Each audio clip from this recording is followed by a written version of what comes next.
फकीर बाबा बाबा भंग पटारी बंद थी वई हाणे छा थींदो पाण ॿिन्हिनि जो भंग वई आहे ॾिसूं को नई जुलाब के पकड़ूंगा हिन दौर में जुला पकड़ण में वॾो टाइम थो लॻी वञे मवालिन जा कई अदा आहिनि मिली वेंदी भंग टेंशन न भंग पटारी सफ़ाई पूरी थी वेंदी वाह न कान मिली पूरी करे दी या मिलनी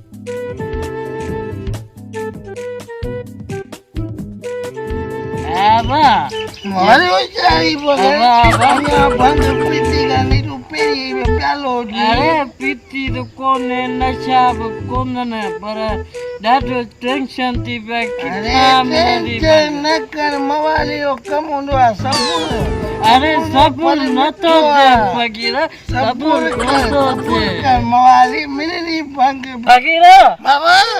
बाबा नशा मूंखे कोन था अचनि जेसिताईं भंगेरी न मिलंदी अरे भंग मिलनी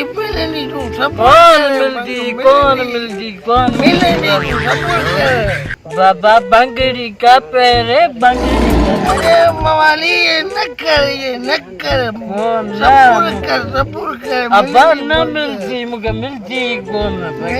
मिलनी न को जलूं था को आपको अच्छे पासे में देने के जाटूं था अच्छे को सबूर कर बुद्ध फकीर बुझा अब जॾहिं खां भंग बंद थी आहे आओ तॾहिं खां पाण खे पाछो छॾे ई कोन थो अरे तॾहिं त निभागा पाण बि वेठा आहियूं छाम में अच्छा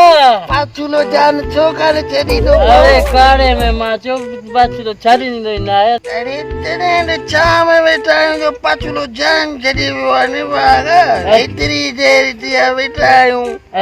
ख़बर कान्हे मवाली हाणे पीता नचा नचा मूंखे खणी यादि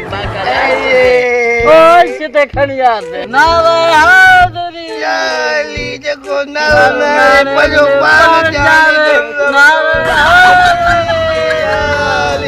ॿुध फकीर मुंहिंजो हिकिड़ो शेर ॿुधजांइ ॿुधा सफ़ा ॼण सूफ़ी ॿेर खाधे अहिड़ो शेर अथई हा ॾेडर के जुकाम में बुखार में गोॾे में खंघ हमरा मुखा सभु तंग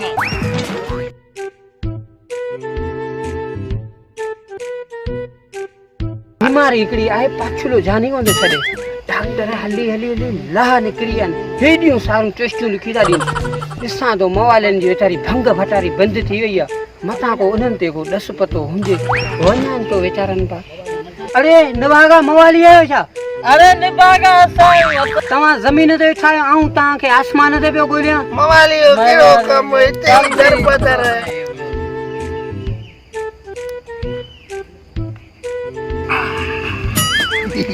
मवाली हा भंग भटारी बंदि थी सभिनी ओड़े पाड़ियारनि खे ॾाढो ॾुख थियो दुआऊं पिया करियूं त वीचारा अलाए कहिड़े हालनि में हूंदा तव्हांजे दुख में शामिल थियण आयो आहियां भंग मिले न मिले असां शींहं भंग मिले न मिलनी सबूर जो भले मिठो ईअं सम्झी ॼण खटो मिठो वॾा तव्हांजे दुख में त असां शामिल थियासीं पर असां ग़रीबनि जे दुख में बि शामिल थियो अरे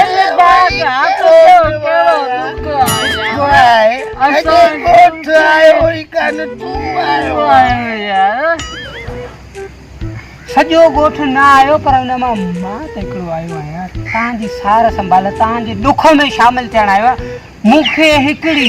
पैदाशी खां वठी बीमारी नथी छॾे मां सोचियो अॼु भंग भटारी बंदि थी आहे तव्हांजो दिमाग़ सफ़ा फ्रेश हूंदो पर बीमारी तव्हां खां पुछणी मुंहिंजो हाज़िर नाज़िर तव्हांजा दिमाग़ हूंदा सदियूं पुराणी बीमारी आहे छॾे ई नथी बीमारी त ॿुधा इन जो हल कढो अरे बाबा तव्हां खां सवाइ ॿियो हल केरु कढंदो ई कोन लिखी थो ॾियां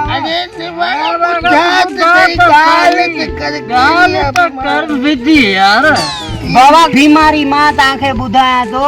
हलां थो त पाछुलो जान ई कोन थो छॾे बीमारी जो हल